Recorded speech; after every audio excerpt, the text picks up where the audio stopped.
अभी तो जो टेस्ला कार परसों मेरे घर पर लाई गई थी, तो वो एलन मस्क मुझे मिले थे, उन्होंने वो हाइपर लूप बनाया। तो मेरे पास अब जगह है 120 मीटर बीच की दिल्ली मुंबई के बीच में। तो मैं दिल्ली से जयपुर इलेक्ट्रिक हाईवे बना रहा हूँ, जैसे रेलवे इलेक्ट्रिक पर जाती है वैसे ट्रक जाएंगे। अभी उसका काम नहीं शुरू हुआ, उस पर काम कर रहे हैं। और हाइपर लूप किया तो 2 घंटे में दिल्ली से मुंबई चले जाएंगे। तो टेक्नोलॉजी का उपयोग करके हम हमारे लोगों का जीवन सस्टेनेबल कैसे कर सकते हैं। और उसमें सबसे अच्छी बात है कि मैं जम्मू कश्मीर की सरकार को कोई पैसा नहीं मांग रहा हूँ, मुझे जरूरत ही नहीं आपसे पैसा मांगने की, क्योंकि पैसा कैसे खड़े करना इसका मैं एक्सपर्टाइज हूँ, मेरे पास है। क्योंकि मैं लाखों करोड़ बोलता हूँ, ऐसा नहीं मैं मेरी मीडिया वालों को बोल देता हूँ कि मेरे एक एक वाक्य को आपके पास लिख लेना, और एक भी काम नहीं हुआ तो मेरी ब्रेकिंग न्यूज लगा देना, क्योंकि मैं जो करता हूँ वही बोलूंगा और जो बोलूंगा वही कहूंगा। तो ये हो सकता है।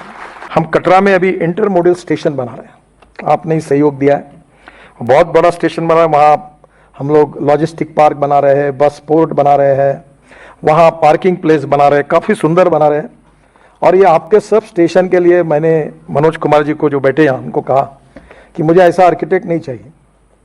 तो हबीब खान करके हिंदुस्तान के आर्किटेक्ट एसोसिएशन के ऑल इंडिया के प्रेसिडेंट हैं, वो मेरे मित्र थे, और वो यहाँ आके गए श्रीनगर, और आपके पूरे रोड साइड एमिनिटीज़ और कटरा से लेकर सब डिज़ाइन करने के लिए मैंने उनको कहा। और उनके जो डिज़ाइंस हैं आज मनोज कुमार जी जाने के पहले आपको दिखा देंगे, इतने सुंदर डिज़ाइंस बनाए हैं कि ये वर्ल्ड प्राइड की जगह से डिज़ाइन बनाए हैं। तो मैं आपको ये निश्चित रूप से जम्मू श्रीनगर में भी, यहाँ मैं कल कुछ व्यापारियों से मिला, मुझे रास्ते में तो कह रहे थे हमारा लॉजिस्टिक्स ये नहीं है, कॉस्ट बढ़ती है। तो मैंने कहा कि मैं आपकी लॉजिस्टिक कॉस्ट 2 साल के अंदर कम कर दूंगा। और दूसरी एक योजना जो मैंने अपने नागपुर शहर में पहली बार, आप रेलवे मंत्री थे, रेलवे से क्लियर की है, वो है ब्रॉडगेज मेट्रो। और वो तो यहाँ संजीवनी होगी, उसकी स्पीड गाड़ी की 140 किलोमीटर प्रति घंटा है। और वो जो मेट्रो है 6 डब्बे की है, 2 इकोनॉमिक क्लास, 2 बिजनेस क्लास और 4 इकोनॉमिक क्लास। और जम्मू कश्मीर में जो ट्रैवल एजेंट है उन्हीं को दो, प्रकाश ट्रैवल, कोई इसकी ट्रैवल, अकबर ट्रैवल, उसकी वही खरीद लेगा। नागपुर में हमने 100 मेट्रो ऐसी अब खरीदने का निर्णय कर दिया। मेट्रो की कॉस्ट 30 करोड़ है, और ये प्राइवेट 1 रुपए की इन्वेस्टमेंट नहीं इसमें। हमारी जो ब्रॉडगेज मेट्रो बनती है उसकी हमारी कॉस्ट 380 करोड़ रुपए पर किलोमीटर है। और जो मेट्रो मैं अब तैयार कर रहा हूँ जिसकी अनुमति रेलवे मंत्रालय ने दी, वो उसकी 1 करोड़ रुपए भी पर किलोमीटर कॉस्ट नहीं, मैं 900 किलोमीटर की बना रहा हूँ।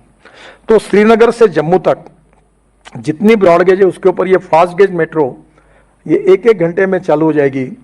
तो 140 किलोमीटर की स्पीड से तो जम्मू से श्रीनगर तो मुझे लगता है 2 घंटे में हो जाएगा। और इसलिए टेक्नोलॉजी का उपयोग करके यहाँ जितना कुछ बदल होगा उससे तरक्की होगी। पर मैं केवल जम्मू के श्रीनगर तक की बात नहीं कर रहा हूँ, मैं आपको दिल्ली से जुड़ने की बात कर रहा हूँ। और वो यही है कि दिल्ली से कटरा हम लोग एक नया एक्सप्रेस हाईवे बना रहे हैं।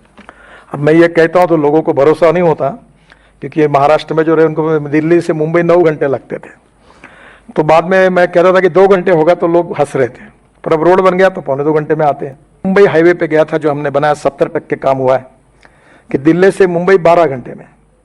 और मैं जब ट्रायल कर रहा था तो 170 किलोमीटर स्पीड से मैं गाड़ी में बैठ कर चल रहा था, पता ही नहीं चला कुछ, इतना अच्छा रोड बना है। और इस दिल्ली मुंबई हाईवे को हम दिल्ली कटरा से जुड़ेंगे, और दिल्ली से कटरा ये 6 घंटे में हो जाएगा।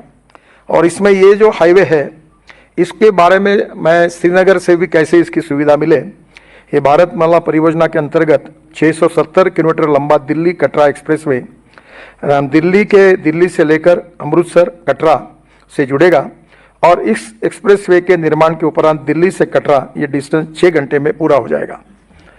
तो दिल्ली से श्रीनगर 8 घंटे में 2 साल के अंदर होगा, ये मैं आपको वचन देता हूँ।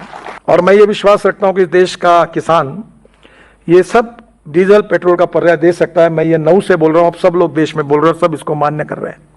तो जम्मू कश्मीर में इलेक्ट्रिक एज ए फ्यूल, क्योंकि हाइड्रो प्रोजेक्ट के कारण इलेक्ट्रिक अवेलेबल है। अभी सोलर की पावर 1 रुपया 90 पैसे यूनिट मिल रही है। तो मुझे लगता है कि इलेक्ट्रिक बेस्ड ट्रांसपोर्ट जो होगा वो यहाँ फायदे में होगा।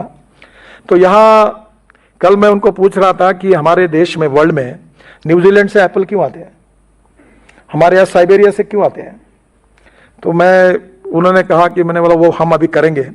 तो बोले एक पेड़ की कीमत 1400 रुपये है। तो मेरा एलजी साहब से अनुरोध है कि बायोटेक्नोलॉजी का उपयोग करके अगर हमारे किसानों को ये जो वर्ल्ड स्टैंडर्ड के जो एप्पल है देखो हिंदुस्तान में वो वर्ल्ड में हो, क्वालिटी के सिवाय पर रहे नहीं, और क्वालिटी अच्छी तैयार करने के लिए रिसर्च की आवश्यकता है। तो यहाँ निश्चित रूप से मनोज जी, अगर ये सस्ते में मिले और यहाँ की क्वालिटी इंटरनेशनल स्टैंडर्ड में सबसे बढ़िया होगी तो एक्सपोर्ट में काफ़ी रेट मिलेंगे।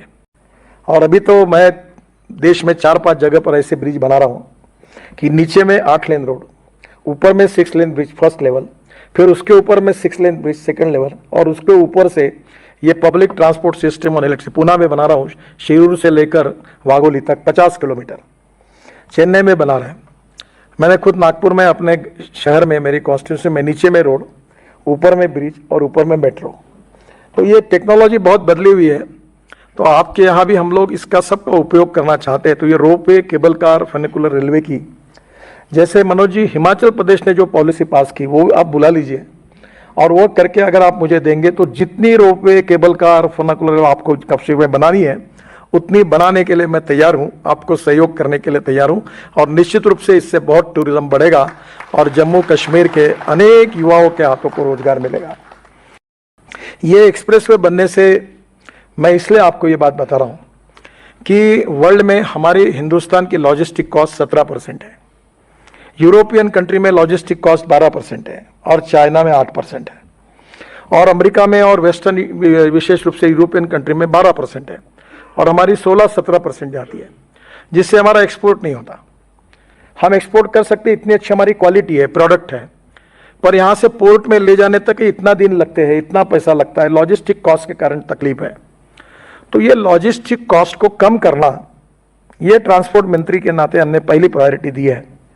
और इसलिए अब दिल्ली, यहाँ से श्रीनगर से मुंबई, ये आप 19 से 20 घंटे में आप कार से जाओगे, और 30 से 35 घंटे में ट्रक चला जाएगा डायरेक्ट हमारे JNPT पोर्ट पर, और कांडला में उससे भी कम इसमें चला जाएगा। तो लॉजिस्टिक कॉस्ट कम होगी तो कॉस्ट कम होगी, और कॉस्ट कम होगी तो एक्सपोर्ट में इकोनॉमिक वायबिलिटी आएगी। और इसलिए निश्चित रूप से ये इकोनॉमिक ग्रोथ के लिए आवश्यक है, टूरिज्म के लिए भी आवश्यक है। बस पोर्ट यानी बस स्टेशन, अभी यहाँ मैं बसेस देख रहा था कल, तो हमारे यहाँ मैं मजाक में कहता था कि जहाँ हॉर्न छोड़कर सब बचता है, और आपका तो बहुत अच्छा है कि टप पर बैठे हुए लोग नहीं मिले। बिहार यूपी में मनोज जी जहाँ से आए वहाँ टप पर लोग बैठते हैं। तो पब्लिक ट्रांसपोर्ट को हमने निगलेक्ट किया है। अब एयर कंडीशन इलेक्ट्रिक पर चलने वाली बसेस जम्मू कश्मीर में आप शुरू करिए।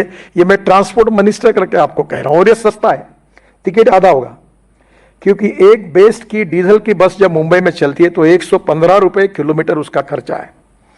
वो मैंने 100% बायो इथेनॉल पर चलाई, जो गन्ने के जूस से होता है। नागपुर में 35 बसेस चली, उसकी कॉस्ट 78 रुपीज़ पर किलोमीटर है।